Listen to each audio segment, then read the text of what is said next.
okuguza bannayuganda nti yali suitable candidate kuba Erias Lukwago akugamba nti ffe Ssemwogerere yatuyita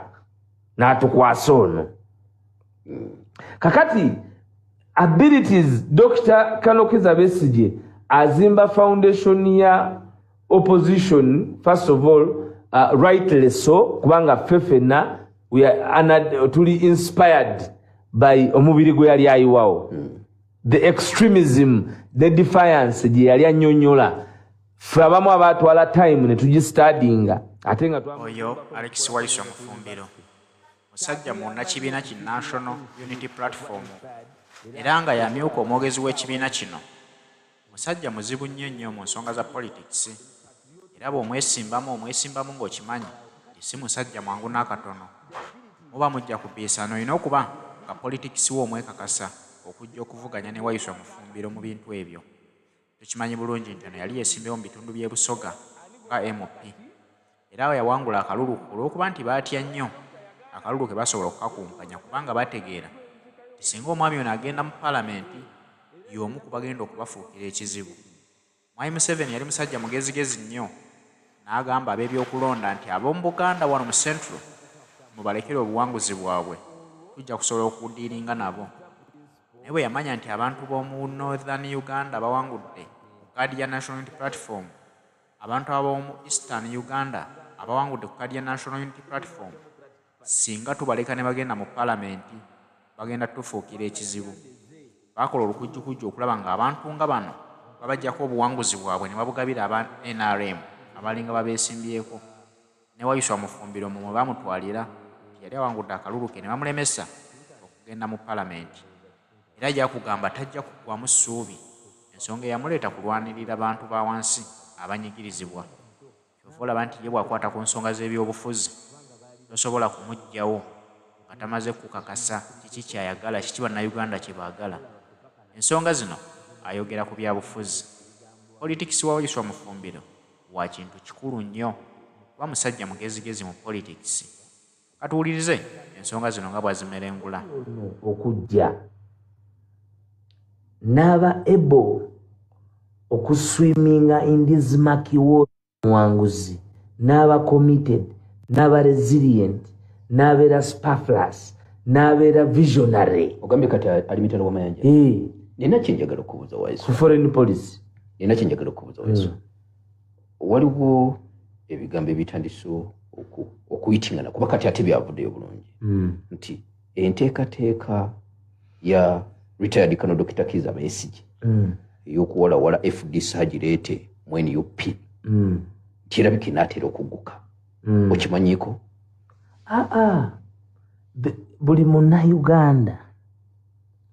Buli munnayuganda ayina akkirizibwa okuopaletingira walaba obukulembeze obutuufu obuyinza okumutuusa ku ekyo kyaluubirira okutuukako. Bannayuganda beetaaga ki Kayongo? Aga okutuusa Uganda mu bwetwaze obwokubiri kye tuyita the second liberation. Okay? Kati second liberation eyo gwe buli bw'otunuulira ani ayinza gwe muyinza okutambuliramu gwe muyinza otambulira bbiri ku makya byayogera ku 7 byayogera ku 9 byayogera ku 11 byayogera paka bwamunamusanga ku makya yani in liberating your nation. Ekyokubiri buno obukulembeze bwe tuliko mu political vehicles ze tulimu bukulembeze bwakwenunula. Bukulembeze bwaki? Bwakwenunula. Weewaawo nga National Unity Platform era nga President Robert Kyagulanyi Ssentamu our generational vision bearer ayina obuvunaanyizibwa ekisooka obutaba amaanyi ameemanye naye okubeera amaanyi ameesige. Obutabeera amaanyi amaki? Ameemanye. Naye amaanyi amaki? Ameesige. Kubanga amaanyi ameesige okuba nti ayongerako amaanyi ge obuvunaanyizibwa. Nze nina abantu bangi nnyo mu lutabaalo luno lwe tulimu olw'okulwanisa Nakyemalira first of all benandi badde sobola kubanga nabasangako mu bulamu bwabwe obanga nakwataganako nabo mu byenjigiriza tetulina twasinkana mu byenkula mu bya background tetulina we twandibadde tugattira naye nakyemalira yatugatta nti yanyigiriza okuva eri gye nali ndowooza nti we wali comfortable n'oli n'amunyigiriza ne gwe yanyigiriza okuva mu buto ne gwe yanyigiriza n'ekitone ne bagatta wamu kakati kekatogo ke tulimu nina kesi ne bakukuno so bw'owulira omuntu yenna nga okukolagana kyekifuuse ekizibu okugyawo nakyemalira n'akirifunira eddagala nti kati tukolagane abantu abo tubawagire kubanga ffe tumanyi nti tukkiririza ku bikolwa byo tokyasobola tupolota bannayuganda tokyasobola kubapolota n'okeera n'emboozi gwe n'oteekawo evvako lyo nosome pako nti ate bwe natuse bawalakata ate nenserengeta ate nedda lyevako wano mu Uganda twavaawo kuba bajja kugireeta gy'ovuga yennyini bapimewo anti abantu bagamba nti ennwana y'abeesigye mu struggle ndala ku ya NUP eri etya mbu bya kikungu anti gwe bw'olaba abantu gwe bw'olaba kakati eriyo omusambi akuba knockout nebayo omusambi akuba naye nga buli bwakuba alumya nga buli bwakuba akola ki nga n'abawagizi banyumirwa nga buli bwakuba alumya era nga bagamba nti oluusi takuba waliwo omuzanyi mukwano gwange saazi yamunyonyola ennyo bamuyita Floyd Mayweather bw'oba teweetegereza Floyd Mayweather bulungi gwenzoloza takuba naye oli gwakuba yasinga okulumwa tewaliiwo oli takulimba nti ennwana ye determining ebyokujjako nakyemalira ekyokubiri bwe tuba tugatta kati ennwana bbiri nga tugassa ennwana meka gwe kikusalirawo anti eri ey'okuguba muyinza obutagikiririzaamu eyaki eya kano twakafiirwa abantu bameka National Unity Platform Kayongo njagala kati saawa zino tudyoli wange tukole audit bameka abakafiira mu njagala ompeeyo campaign emu eyali efaananyeko ya 2021 in particular bye bakola His Excellency Robert Kyagulanyi Ssentamu omanyi nze sinyumyangako mboozi ya lutabaalo lwa 2021 sikerangako ku makya neŋŋamba nti enkya katunyumye campaign trail naye ne bw'obuuza Suzy ono ne bw'obuuza aba foot soldier Suzy saali ku mwanyi kakati emboozi bwe ndigikuleetera ate ebyo eby'olutalo olulimu maiti gumwagala lutalo ki njagala gwe obimbulire olulimu maiti olimu okusiba abantu emyaka 2 nga babaka ba palamenti olulimu okuwamba abantu okubajjamu enjala okubatunuza mu mbuga ya sitaani Kayongo ebyolutalo eri abakyuzinga okulaba nga bwe balaba olulimu okuwamba presidential candidate ku tarmac ya international airport Kayongo olutalo lwa Kyagulanyi kubulire be lwasuula lwakoja ali kutaka lwakoja ali kutaka talemu ali kutaka kubanga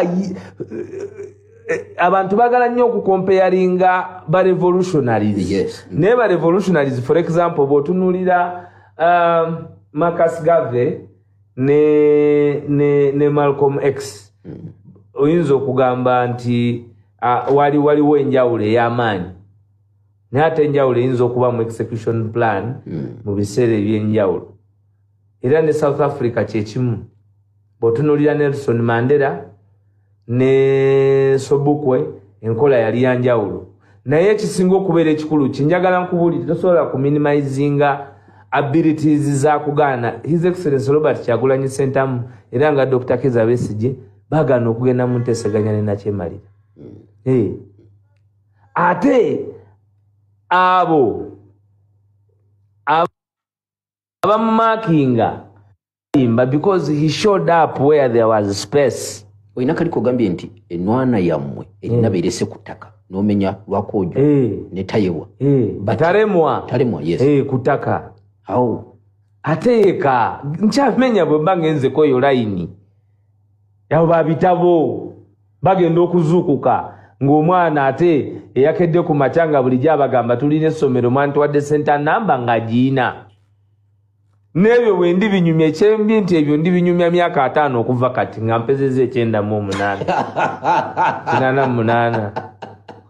wempeza nga 88 Kayongo otambulanga gy'ovudde n'ojja ne tunyumiza abazzukulu n'abali babawangadde nga ffe n'ofuluma n'akaggo ate ndiba ndi kaggo ku myaka 88 mbandishya tolaga ndi mubiri ngukuuma Kayongo mbiri ku ebyo ebyokubawo paka myaka gire kuba njagala ndabe kweno njagala ndabe ku lulyo luno olubaddewo nga lulowooza nti lulyo lulangira nga tutuse kwasembayo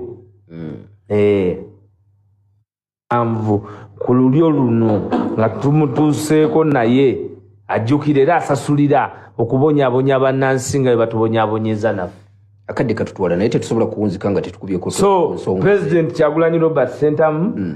His Excellency Ngobi bingi ffe bye tumwebaza nze ngenda nenzirawo ninga nti naye Kyagulanyi ono yavaawa ebyagundi obidi wabitegeddeko ebyamasanyalaze biddaka ebyamasanyalaze ganagaffe contract za umeme nebigenda maaso wano mu Uganda tewali tewaliwo ate kati twogereko ebyo wagowa inje bawo inje Yoweri Kaguta Museveni akamata mpira ametupa pale, ameenda kwa mtawani yake ameleta kwa mkodomi yake, ameingia Amerika, amesema goa inje bao inje chagula jolo kanganoja okulobone gwe mundu okufukamira n'akaaba we mundu fetukabye fetwamanyira Kayongo ne bwentandika kati amaso okukaaba nga nenzija nenga nti munange Kayongo nti litona bukenya bamusse kya bulijjo zigalitunya kya bulijjo kubanga fe tuliba munakukama munakukama te fe tuyine mundu fe tuyine obuyinza fe tuyine okufa era bwe mufa kweli embozi ya president eya plantation slave home slave n'abalala gwe plantation slave bw'ofiirwa mwe mukaabe nnyo kuba eri babosi ne mufiirwa ebyamwe tebabibaako kuba tebambozi nti omulaalo yafiiriddwa eyinza oba emboozi ko nti omulaalo yafiiriddwa Kayongo asigamba abalaalo bano abagagga abakati tugamba omulaalo oli omulunzi w'ente professional nti nanyini faamu ayinza okugaana okwebaka waliwo akayana kafudde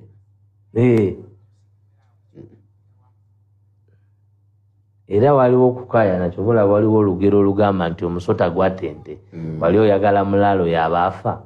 ti omusota gulumya ente yange singa gulumye mukalo omulaalo oyo Kayongo Kayongo Waiswa sheno nunje Waiswa wanji akadde nkalaba katutwala kati shati ko wakalabi kati shati nakalabye kata singa tobadde munnamawulire nandika kuwadde naye bajja kugamba nti ate National Unity Platform naye bannamawulire osobola okuba n'ekibiina kyowagira si kyekyo Kayongo kikubeerako mutima mu Amerika boogera oyogera ojja kuba muolo olumu nga toli wano ejja kumabunda gidi edda okumavunda Kayongo zirikwata nze ndimanya naye tujja kulwana tebajja kukubayo zisuka 10 nga sinalaba gundi kusaasira kweri musajjawo ani bali babaludde ani pastor Bujingo manyi byaba pastor bingi all over the world embozi yaba pastor nyingi zinedda kikabuli njagala ziri meka tusigaza idakika ndoza ziringanga 8. Ogamba ono Bujingo owebiwundu nasasira famire ya afande afande Muhumuza kubanga kitalo nnyo kitalo ddala okufiirwa omuntu mu famire nga muntu mukulu nga taata newe mubashuwa nti mugenda kulabirirwa buli kintu wabeerawo akatubagiro mu famire nti ne bw'oba musajja mukyalawo naafa nga omukyala abadde abeera waka era obulamu bwo bukola butya bubeera affected. So okufiirwa kyandibadde kyekintu buli muntu ekitugatta naye abantu era bayige nti you having power okuba n'obuyinza tekikuwa maanyi ga Katonda. Pastor Bujingo oyo n'abadde ndowooza sijja kumuwa budde kubanga ekisooka Katonda yakoze bulungi nnyo n'amulekawo omulundi ogw'okumeka ogwokubiri kubanga ye musumba gwe mmanyi mu nsi eyali ajaguza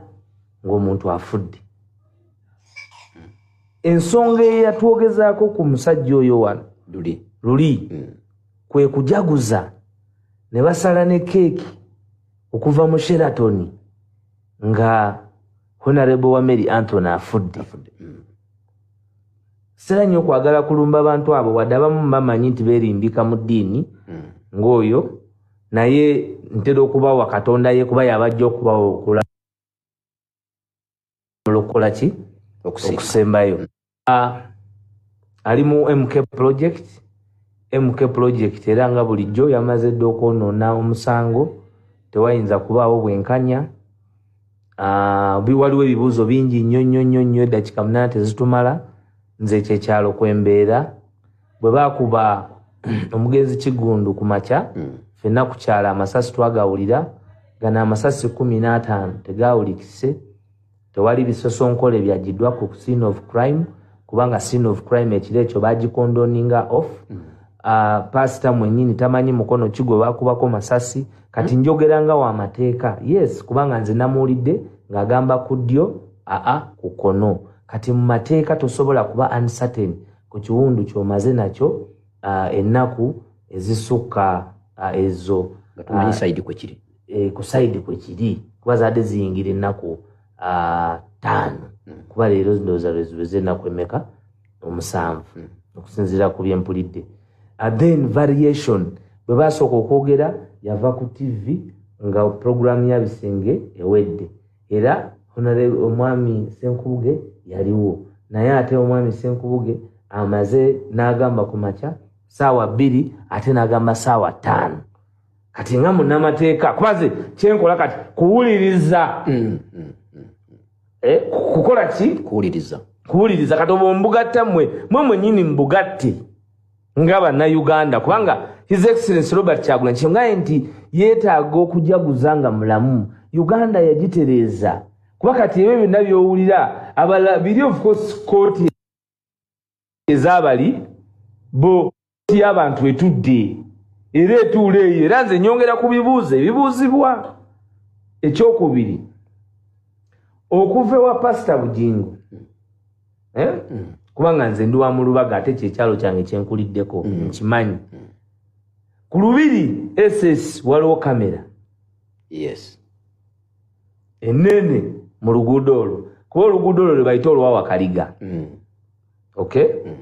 kakati bw'aba yavuze emmotoka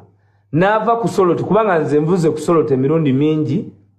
neŋŋenda wa eka nenva eka nenzija ku Soloti so amakubo ago gonna nkola ki ngamanyi olw'okuba amakubo agasingawo gonna masibe ennaku zino olw'obubibagwa agamu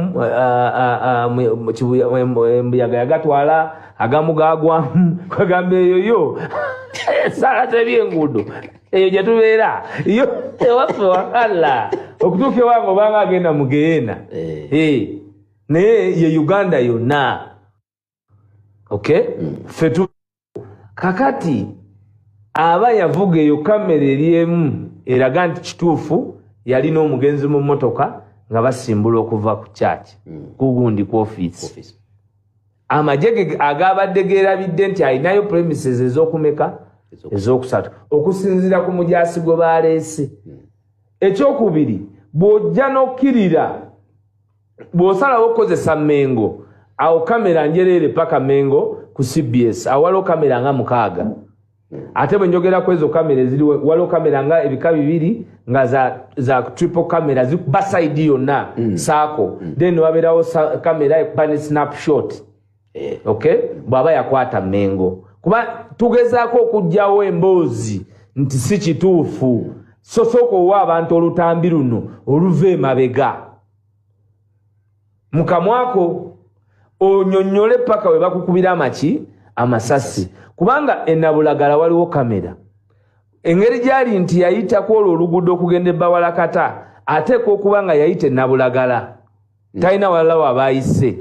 kubanga kugambye nti eri wasibe tasobola kuyitayo erugala motoka ye talina wabagijja ng'ate avuga ava ku soloti aba yeetoolodde nnyo ate aba alina okunnyinnyonnyola lwaki yayise eyo so nze mpita ewangu naye ne waayita eyo bw'ajja n'agwa wano erugala era waliwo kamera mu trading center ova abantu bano abantu babadde awutinga enfa yaabwe give them opportunity ezo zonna kamera za government twazisasanyiriza ku 500 billion okay ekyokubiri weebuuze ekintu ekirala kiri very very very fundamental mu nsonga eno nti eyo kamera enabulagala weeri ku munaku kino kigenda ku Masiro kino kigenda ku Georgina kino kidda ku Bawalakata awali scene of crime waliwo kamera eri luva okwaya okay bw'ovaawo n'okkirira ku Bawalakata ampuliriza waliwo kamera ku Bawalakata ate tewaliwo bubezi kamera emu waliwo kamera 4 ng'ate kamera eno eriwo eya gavumenti ekuba mu sayidi 4 ekuba wansi mu okugenda okugwa ku luguudo olugenda enamuŋŋoona ekuba paka wansi kubawo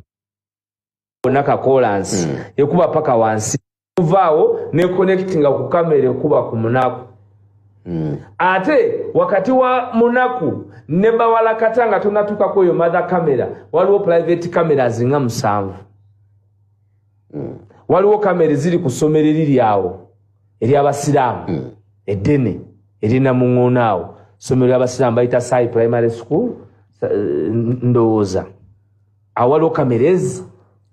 4 kakati oluguudo olwo ne bwe tuvuga nga tuvudde wano ku ssaawa 3 nkulayirira Kayongo tosobola kuluvugirako ng'oluliko wekka ne woba oluze essaawa 8 gwa kiro kubaka bayise eyo wansaawo ogwo gwe bayita eyo gye bayita lubya wansaawo okukirira wali gye bayita lubya parish mulimu abantu eyo naleboka walya era beboka bayinza okukiikirira abantu obulungi njagala okwebazawo naleboka wali olw'obukisa obulungi era bamuwadde n'okumyoka kakiiko amakoze bulungi ffe tuwa kulediti awali kulediti tetulimba kakati awo bw'aba yavuze n'avaawo awo wonna waliwo ki kamera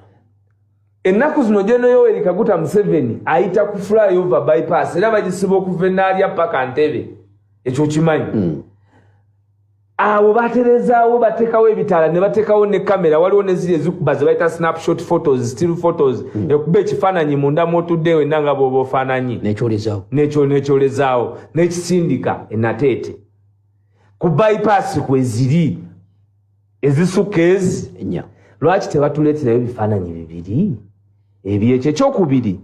ekibuuzo kye neebuuza mu mmotoka amasasi gano agayita mu mugongo gamalirawa kubanga baatulaze nga bwe gayingira 13 gaggwera mu afande ng'ashirudinze pasita era kye neebuuzaawo pasita watanannyinnyonnyolera nga basoose kukuba afande masasi mu mutwe ate yajjako ddi omusipi gwe ne pasita ajjeko omusipi gwe eddoboozi gwe ligambye nti gwa mayina wano siryawo gwe pasita oyo ali fiiti gwe mayina wano siryawo okiteke kakati yajjako ddi omusipi gwe nga gavuga n'agwa pasita n'afande ono gwe bakubye olwedde kubanga afande ajjako ddi omusipi gwe naye agwe kwani kubanze ze emmotoka nzimanyiko ekintu kimu tosobola kugivuga nga tosibye musipi esobola okwogera olulimi lwonna ndowooza ate eyo ng'eya Bujingo n'Oluganda lwogera gwe Bujingo sibe omusipi gwe Bujingo sibe omusipi kakati njagala kumanya wa we basimululirako emisipi omu agwe kubanga byali bya bwangu essasi byebintu ebiruka nnyo speed essasi kweriddukira ate naddala erya pistol my friend mu microseconds liba lyakutuuseeko dda in fact bakugamba nti essasi gwe buli bw'oliwulira liba lyatubye dda gwe lirina okuba gwe buli lyowulidde liba lirina gwe lituuseeko era gwe bw'oliwulira oddamu kuwulira nga onnyogoga okitegedde kakati clarity mu mboozi yaabwe tegatta ate ne security teyambye kati ate ne gujja gudibagala naaba ng'alina gashumba anti bavandimwe wawulidde gashumba mbubo bavandimwe nti ne waba n'omulambo mu mmotoka avuga paka ejjinja kale eggwanga lyaffe ffe tetuli bavandimwe mubitunyonyole tubitegeere temutulangira temutusosola ekirala Bujingo bulijjo agamba abantu ekirala yalimbye ye mwennyini okuvayo n'amuyita omukadde w'ekkanisa ng'ate abadde mukuumi we undercover kubanga bulijjo agamba abantu nti ye tayagala bakuumi okay nti era tasobola kuba na bamagye na bammundu naye ate emmundu yasula nazo kuba n'ewaka batugamba bataddeyo buteesi naye nalabye wali nga waliwo kwota gaadi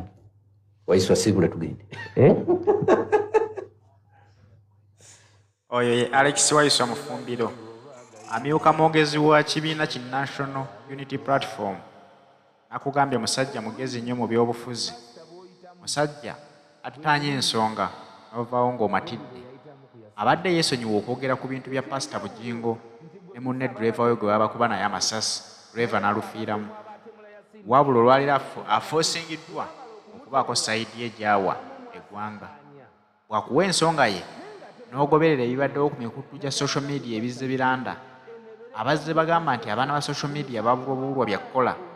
boogera ku buli nsonga eguddewo ate boogera na ku bye batamanyi Waiswa Mufumbiro si ye muntu gw'osobola okugamba nti abuliddwa bya kukola si ye muntu gw'osobola okugamba nti abuliddwa bya kwogera okuttanya ku nsonga za pasita Bujingo naye bwakunnyonnyola ekintu ekyo ekyawukanako nakyo abaana ba social media kye bazze bakuba nga batugamba nti twagala okufuna obulambulukufu obulungi otya bwe bakuba pasita Bujingo ensonga nno zeezo naye zimulemye okutegeera era nga buli munnayuganda bwe yalemwa okuzitegeera abatusinga okuzitegeera bwe bajja ku social media okuzinnyonnyola ffe abatazitegeera bajja mu ngeri ya bukambwe kuvuma buvumi bantu nti bye twogerako tetubimanyi tuve mu nsonga za security ekole ogwayo naye ng'ensonga zeezo pasita Bujingo buli omu asigala amwewuunya engeri firimu eyo gye bagizannyamu buli muntu yeewuunya pasita Bujingo okubeera firimu star eyeewandikira script ate era nga ye muzannyi gye baafunira obuzibu nga teyeetaaze ffe tumanyeeyo kubanga naye sibuusabuusa era nze bulijjo neebuuza ti naye omusajja ono akuba Bobi Wine essuubi ly'Abannayuganda naye nagenza okukola investigation nga kyaki y'abasirikale era walabye ababadde eri afande John afande Mwesige afande Muhindo afande Kulyakuseeka afande Runkaasa nga bonna bafande Gwagaye nti mukadde w'ekkanisa kopolo. Kakati abadde kopolo. Kakati gwe onagaana otya ebirala. Nti kati abakadde b'ekkanisa abalala baki. Nti bayimbi